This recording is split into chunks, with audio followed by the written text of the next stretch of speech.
Welcome to the Sportscast, September 7th, 2019. If you haven't yet, please subscribe in all our channels, YouTube, Periscope, and iTunes. And if you're on iTunes, please leave a rating and review. It will help us out tremendously. And visit us on thesportscast.net. The Oakland Raiders have released Antonio Brown effective immediately. After a series of events this past week, he loses his $30 million guarantee. And to join us to talk to us a little bit about Antonio is Caillou Borden. Caillou, Sportscast is all yours. What's going on? Antonio Brown, in less than 6 months in Oakland, has refused to play over helmet. Then he filed a grievance. Then he threatened to retire. He had a verbal altercation with the general manager. He was nearly suspended, and he got released. So obviously a lot's been going on. Antonio Brown is one of the most talented receivers in the history of the NFL, obviously. And I just think it's a situation where he's losing control of himself. He's obviously very talented, and it sucks to see him because it's in a spiral. Obviously, it didn't work out in Pittsburgh, so it ends the thing. And it's just a situation where in the locker room, in Mike Tomlin's locker room, where they just allowed him to do too much. And then when he got to the Raiders, they didn't allow him to do as much. And there was just, you could see that there was just no discipline in the Steelers locker room. It's okay to have a player's locker room, but this is just the result of having no discipline in the locker room. And the Hard Knocks thing, when they do the Hard Knocks with the HBO, that was all. I thought that was all playing for cameras. Yeah, that's something that which I actually kind of find out right now. I had no idea about that situation in Pittsburgh. I thought Pittsburgh would be a little bit more organized than the Raiders, but yeah, can you tell us a little bit about that? I mean, I guess Mike Tomlin didn't have much of a discipline rules and right in Pittsburgh, or? Yeah, I thought that Mike Tomlin, he's a really good coach. He wins a lot of percentage of his games. But when you have a player's locker room, I mean, Big Ben, he does his own radio show weekly where they call out players. There was just no, the Steelers are very tight-knit. They don't really fire their coaches. Mike Tomlin's a really good coach. But there's some things that he let, go under the rug, like showing up late. And Antonio Brown was never disciplined for it. So when you go to another team and they don't allow it, a lot changes. And when you're already a veteran, you've been in the league and you're as accomplished as he is, it comes tough to control. And then you're going to an organization, the Raiders, who aren't necessarily the most stable organization themselves. John Gruden's coming out of retirement, doing TV for the 10 years. Mike Mayock was at the NFL Network. So it's just really tough when you go from one situation, which Pittsburgh is really stable. They don't really fire their coaches. So, and then you go to another organization, which is a totally opposite on the spectrum. It's just really tough. Yeah, it's quite the irony when it comes to Oakland, because Oakland is an organization where you see a lot of the, I guess you could say, wash-ups, a lot of the players that go there that they've played already. They're kind of at the end of their prime and everything else. And when the Steelers were kind of trying to shop, try to get rid of Antonio Brown, there was not much interest except for the Raiders, and they got a good deal with him with a few trades and everything else. Now that the Raiders don't have Antonio Brown, how do you think the Raiders are looking for this season? I thought they were already a 4-12 season. I thought Derek Carr was going to have a good season, but I still don't like their defense. I don't know how John Gruden, when you've been out of the industry for 10 years, and especially football, a lot has changed. You got a general manager who we don't even know. I don't think he knows what he's doing just yet. And I think that you were still going to have a tough, because you're still in the division with the Chiefs and Chargers. So I thought they were still going to have a tough season. Obviously, Antonio Brown was going to help, but I didn't think it was going to help to finish more than at least third in the division. So I didn't really see this as it's obviously a huge loss, but I still had them third or fourth in the division because the Chiefs are going to be loaded and the Chargers is going to be loaded. So even if they lose Melvin Gordon, they're still going to be better than the Raiders. So I still had them third or fourth in the division. Yeah, looking at the roster, the one that really stands out, of course, is the quarterback Carr. And then running back Josh Jacobs, he's a rookie. And then you got you got Richie Incognito coming in. He's making his comeback. So we'll see what happens with the Raiders. Now with Brown, what do you think will happen to him? Do you think he'll get signed this season by another team, or do you think he might not play at all this season, or maybe he might join the XFL? What are your predictions on with this situation? I don't think he will play for the XFL, but I'm not ruling it out because it's Antonio Brown. I think another team will pick him up because, unfortunately, football is the one sport where You could, they picked up Aaron Hernandez on the roster knowing that he killed somebody. Football picks up a lot of players with domestic violence. So unfortunately, given what the owners and given that they're not the most progressive league in terms of like social issues and stuff, I do think he'll get picked up because it's unfortunate the NFL will still pick players up given their past. So I do think that he'll get picked up. In terms of what team, I don't know what teams will be necessarily interested in him because this is all in the last 6 months. Like I said, he refused to play over the helmet. He threatened to retire. He's getting into with coaches, and he has the thing with Juju Smith where he released the DMs. So obviously there's been a lot of situations of him not showing good with his teammates, with the organization. So in terms of which team will pick him up, I think there will be a few, but I think there are going to be teams that pick him up because it's the NFL. And as long as you're talented, unfortunately, they're still going to pick you up. How about this? This one guy kind of mentioned it this past hour. The New York Jets reuniting with Bell. I think a first-year coach in Adam Gase, you left that out in Pittsburgh. I don't know what his relationship is with Le'Veon Bell, but it should be tough for Adam Gase. I mean, Darnold's in his second year. You don't want to put that pressure on Adam Gase.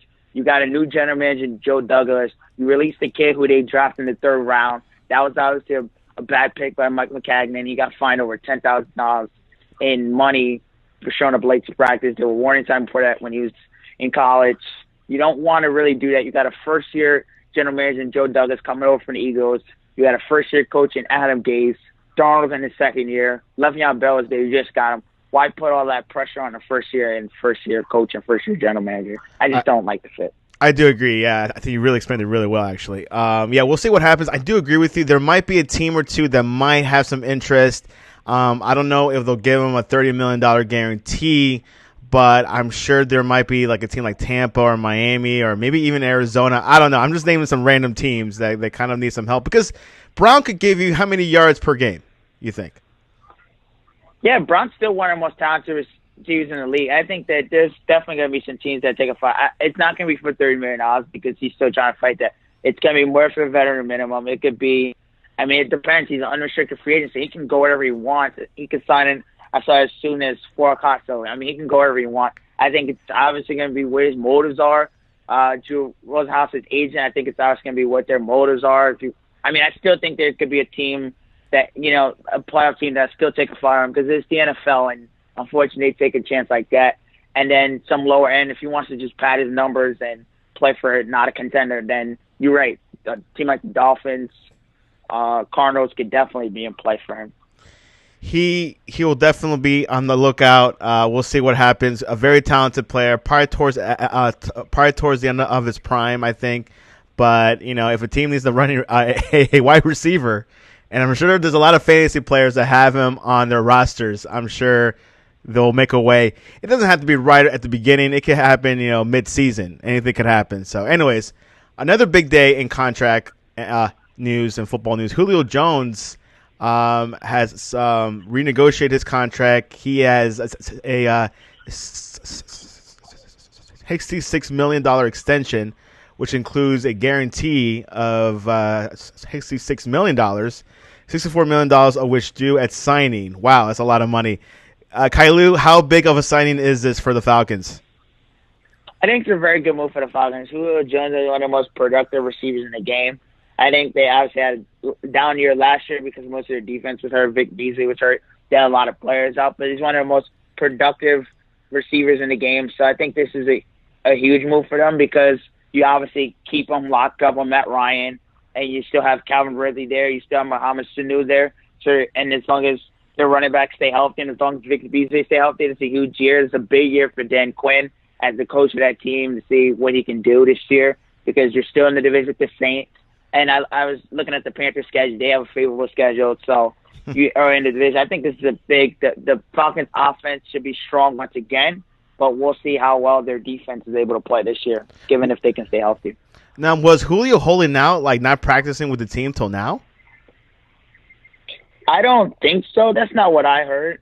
I think that Julio has always been one of the most quiet. You always hear about the diva receivers. Julio is totally opposite, so I don't think that he was holding out. Yeah, I don't think so either. He'll be out of shape, and he'll take like a month to get back into season. Well, he'll probably have his private workouts if he did or not. But anyways, another signing what happened yesterday with Tyreek was with the Chiefs. Hill, he signed a 3-year, $54 million extension. He's the most explosive player in the NFL. And this is very good for the Chiefs, isn't it? Yeah, I think it's great for the Chiefs. Obviously, Andy Reid, Patrick Mahomes. We love Patrick Mahomes in the NFL league. So I think it's great for the Chiefs. You still have Travis Kelce. You still have Andy Reid there. So I think that's just really good. You keep the speedster there. Hopefully the legal stuff is behind them. But this is a really good move for them. You know, Patrick Mahomes is looking to improve on his second full season starting. And the one game he played prior to last season, he's looking to improve on his second full season starting. So I think this is definitely good to get out ahead before his contract gets more than this, because I think they're going to have a big season again this year. Pretty exciting for the Chiefs, one of the favorites to win the AFC. One of the comments are people saying, what if Antonio Brown went to the Broncos? I don't really like the fit because, I mean, Denver, I think their head coach is Vic Fangio. So, yes. And they have Joe Flacco there. So if you can catch lightning in a bottle, what you did with Joe Flacco, like what he was a couple of years ago, you still got Bradley Chubb there and you got Von Miller there. I would personally prefer a team that's more closer to winning. But, we'll see. Antonio Brown's going to be tough because he's an unrestricted free agent. He can do whatever team he wants. So, again, a lot of it's going to be determined what is his priorities. Does he want to go to a team like the Cardinals and just play football and go home and have a 4-win season and be in the top 5 next year? Or does he want to play for a contender? Because there's still going to be a contender interested in him, even with all these transgressions, because he's still very talented. Like you say, he's in the prime of his career, and teams can't hesitate but to see his talent and dream. Well, there you have it. One of the Bronco fans comment on this. Jalen Hurts had a great opening game for the Oklahoma Sooners. That weekend actually kind of turned out to be a Jalen Hurts weekend. What's your thoughts about his performance? Very impressed with Jalen Hurts. I thought it was a really good weekend for him. I was really impressed with him overall on the ground, taking command of the offense. 20 for 23, 332 yards, 3 touchdowns. I just felt very confident going to each quarter. Every drive, he got progressively better. We did have 2 turnovers, but that should improve. He had 16 carries, 176 yards, 3 touchdowns. Really looked at command of the offense. I was really impressed with him. I feel like he did a really good job he had a couple of throws over 20 yards. Oklahoma did a really good job on third down. So I was really impressed. Hopefully he continues to build on this each game, which I think he will. I think Lincoln Riley called an exceptional game. I think that Lincoln Riley is all about player strength, so I think it's good. He really helped Jalen Hurts a lot. He got him a couple early good throws, and then he was able to build on it from there. And then I was really impressed with Oklahoma's defense. I feel like even though we gave 31 points, I feel like I was much more impressed with our tackle in this game. In particular, Kenneth Murray had a really good game for us. Overton had a really good game for us. And I feel like they really set the tone this game. We got a couple penalties that we need to clear up. I feel like our offensive line, as we get more seasoned, last year we had one of the most experienced offensive line. This year, not so much. They're still talented, but they will give them some time. And I think that definitely Jalen Hurts definitely is going to be back in the Heisman conversation again this year. Yes, Oklahoma has a few they play South Dakota today, really easy. Their next big game is against Texas on October 12th. They're a ranked team then, and before that they have Kansas, but that's a basketball school. So we'll see where Oklahoma is at. Let me read you the top schools in the AP poll. First is Clemson, then Alabama, then Georgia, then Oklahoma, Ohio State, LSU, Michigan, Notre Dame, Texas, and Auburn. Auburn went up to 10th, and Florida slide down from 8th to 11th. Do you agree with these poll results? Yeah, I agree with it because most of the favorites. Obviously Clemson had a dominant game last week. Alabama started off slow, but they took over from the second quarter. Georgia was really good last week. LSU was dominant, especially on offense. A lot of people gave them a lot of credit. They made a lot of good hires. So I feel like most of these were pretty good. Auburn, I was really impressed with the kid Bo Nixon leading that drive. He was able to beat Justin Herbert. That was a really good victory. And so, yeah, most of these, basically all the favorites won last week. So nothing really to be disappointed about because all the favorites won last week. Yeah, a couple of big games today, but we'll definitely head into that to the predictions a little bit later on the show. Elmo, the Major League Baseball standings, Yankees are still up top. The Rays are right behind them with 8 games behind them. And the AL Central, the Twins are top, and AL West, Astros. How are your Yankees doing so far? Really impressed with the Yankees. We're about to get back Luis Severino shortly. That should be good. Dylan Betances is also making progress. We'll see about Aaron Hicks. I'm really impressed with the Yankees. The Yankees are in a great spot at 92-50, even with the loss. The Yankees haven't lost a home series since April 12th, so I'm really impressed with the Yankees. The Yankees are 53-22 at home, 39-28, 7-3 in the last 10 games. The Yankees are going to continue to get more healthy. Their pitching has been great lately. James Paxton is 7-0 in his last 7 starts. Tanaka's been pitching better outside of Oakland. Herman struggled yesterday, but before that, against the Dodgers, he was really good. So we should be getting Severino back shortly. Giancarlo Stanton's making some progress. We got Edwin back. So the Yankees are in great position, and for us, it's about getting our players back for the last month, trying to get home field in the AL, and also trying to get home field for the World Series. So we're in great shape. Which they play the Red Sox tonight. Yeah, at 4. It should be an exciting game. Anyways, anything else before we head into game predictions? No. Let's start off with the Yankees at the Red Sox. Yankees bounce back tonight. I think the Yankees bounce back tonight. They lost yesterday. The offense is very stagnant yesterday. They look to bounce back today. St. Louis at Pittsburgh. St. Louis has been playing really good baseball. They're still leading the Central. St. Louis wins tonight. Kansas City, Miami. Kansas City and Miami. I'm gonna go with Kansas City. The Angels, White Sox. I'm gonna go with the Angels. Mike Trout has a big game tonight. Go with the Angels. Cubs at Milwaukee. It's really tough because the Cubs need to win. The Cubs obviously have struggled on the road in the division. They've also struggled on the road this year. The Cubs are playing in Miller Park. The Cubs need to win. They struggle on the road. But I'm going to go Cubs here. Yu Darvish has been holding down the fort for the team. I'm going to go with the Cubs. Even though the Cubs have struggled on the road, I'm going to go against my grain. Normally I would pick the Brewers here, but I'm going to go with the Cubs. The Cubs need to win. The Cubs need to keep the second wild card. They need to keep all those teams behind them in the NL. I'm going to go with the Cubs. Maybe the second best game after the Yankees and Red Sox, the Phillies at the Mets. I'm going to go with the Phillies. The Phillies need to bounce back. The Phillies, I think the Cubs and Nationals will stay out of the wildcard teams, but if the Phillies want to continue to get in that race and creep up, they are tied with the Mets. They obviously lost yesterday in a walk-off walk. A lot of Major League Baseball teams are struggling with their bullpens. Even though the matchup is not really in the Phillies' favor, Drew Smyly against Marcus Stroman, I'm going to go Phillies. They bounce back. They win tonight in New York, and they make up for last night's walk-off walk by Pete Alonso. College football, Texas A&M at Clemson. This is going to be a really good game. I think this is one of the best games in the week other than the LSU and Texas game. I'm going to go Clemson. And, of course, you mentioned LSU versus Texas. I'm going to go Texas, even though it's against Oklahoma to do that, but I'm going to go Sam Ehlinger tonight. Beats one of the SEC schools. This is a huge game tonight because it determines how many SEC schools are going to be in college football playoffs. I think this is huge because if Texas could do this again, this proves they are for real. They beat Georgia last year in a bowl game, and if they beat LSU, this is huge for them. This is a true test for Texas. Yeah, you're right. I think you're right. This is a huge test for them to beat Georgia last year. This is a huge game for them. I think Tom Herman and Sam Ehlinger, this is a huge test for them. Against another SEC defense.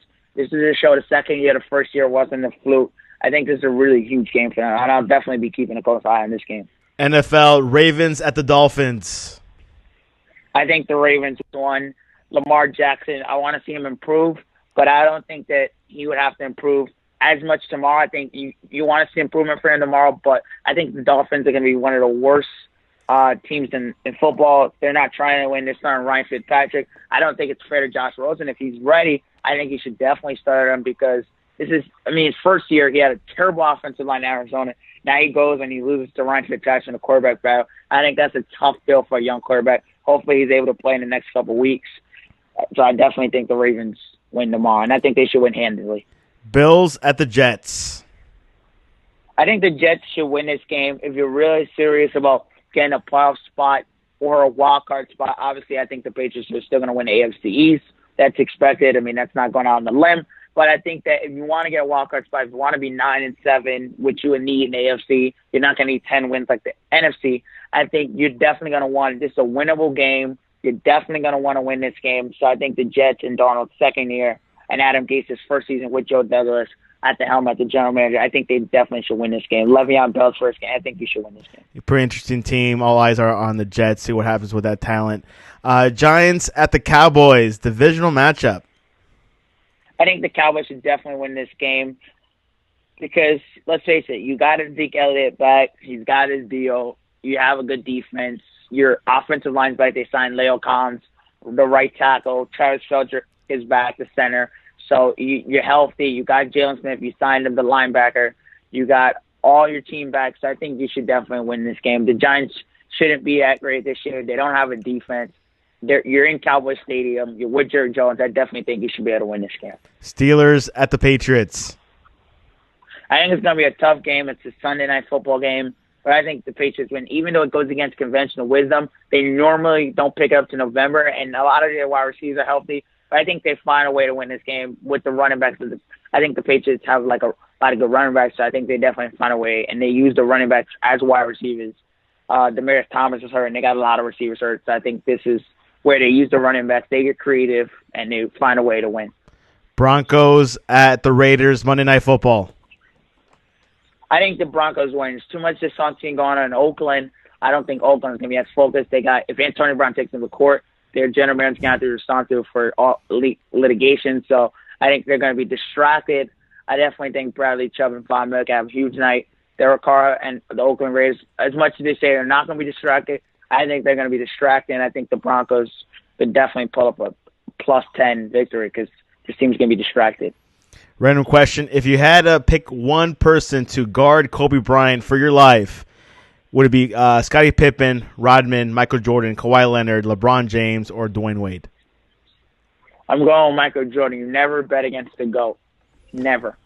That's true. It's really hard to pick which one. People say Michael Jordan would be a good pick, but he kind of saves his energy towards the offense. But if it did for his life, I think he will be a great defender. And another one, Scottie Pippen, kind of bring him up a lot. And then of course Kawhi Leonard. But who would your top three be? It would be my top three would be Michael Jordan. Mm-hmm. I would put Scottie Pippen, and then the third one will be Kawhi Leonard because he has those huge, magnificent hands, so he can just get in the end like passing lanes, and he would take on that challenge, and he wouldn't make noise about it. He would just go about his business, typical like Kawhi does, and he would have a heck of a game, and he would do it on both ends because he's always wanting to compete. He never takes any shortcuts. So in this day and age where players don't like to defend, I'll have Kawhi Leonard because he would get a lot of steals for you. There was an interview with Kobe Bryant, I think this past week or last week, and he said the toughest defender was with Tony Allen, which he played for the Grizzlies a little bit, and also like the Celtics. But he said him now, but before a couple of years ago, he did say Tracy McGrady at one point. So he kind of goes back and forth with it. But who really does know? I mean, Kobe's pretty good. Yeah, because I think it's tough because, like, Tony Allen, I remember, like, when all those Laker bars, he used to, like, fuss for, he's, like, an agitator, like, and it's also a T-Mac, because T-Mac is, like, 2 or 3 inches taller than Kobe Bryant. So, like, if you're, like, looking for, like, agitating, like, he says Tony Allen, but, like, Kobe's so cerebral, so he has, like, many different, like, defenders. I think, like, when he's talking about, like, Tracy McGrady, in terms of, like, maybe getting by him, like, making a move by him, it may be tough to finish over T-Mac. But, like, Tony Allen might, like, try to frustrate you and, like, wear you down. Yeah, it's true. Kobe is definitely up there, one of the greatest basketball players of all time. And to find one good defender is hard to say. One person did not bring up was Bruce Bowen. He was also a good defender as well. Yes, Bruce Bowen. Bruce Bowen's amazing. A lot of those Lakers Spurs battles in, like, the early 2000s, 2003, 2005, 2007. Yeah, so, yeah, Bruce Bowen is a very good defender. He used to kick his leg out. So, yeah, Bruce Bowen's a really good defender on those championship teams with Ginobili, Parker. Yeah, I think Bruce Bowen's definitely up there. One news we did not cover. Well, I think we did, but let me reconfirm. Dwight Howard to the Lakers. Is that something you like, or it's not much of a difference for you? I think obviously when I saw it, I don't really. Dwight Howard really left a sour taste in like my mouth in the first stint, but I would say hopefully he's coming from a position where he's willing to compromise and he's willing to sacrifice, and everything that he said that I listened to in the press conference matches what he's actually going to do. And I think for the Lakers, that's a non-guaranteed deal. So the moment he chooses that he wants to go otherwise and go south, but the team, we both need each other. Obviously, with the DeMarcus Cousins news, tearing his ACL, I think we both need each other. Anthony Davis doesn't want to play center, so I think we both need each other. Dwight Howard is late in his career. He understands that he can't screw up. He's got to take it serious, and if he does, there's the door. So I think that if he takes it serious, if he's willing to sometimes not play, then I think it will work. And if the Lakers are willing to help him, I think Frank Vogel can bring – I think he's still going to pick and roll. He can still block a lot of shots. He's willing to play 15, 20 minutes.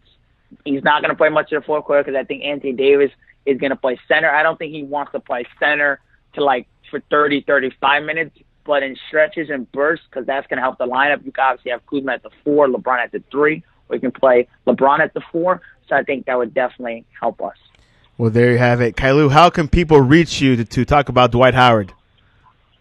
They can reach me on Twitter at Caillou Borden 12, and you can also reach me on Instagram at CaillouB123. And you can reach us at thesportscast.net or on Twitter at thesportscast1. We'll be live tweeting, I think, LSU versus Texas today, so it should be a really exciting matchup.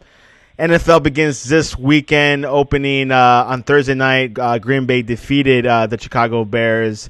Low-scoring game, 10-3. So we'll see. Hopefully, it'll be more high-scoring games tomorrow. But anyways, that's it for the Sportscast Saturday edition. Caillou, I really appreciate you coming on. Thank you.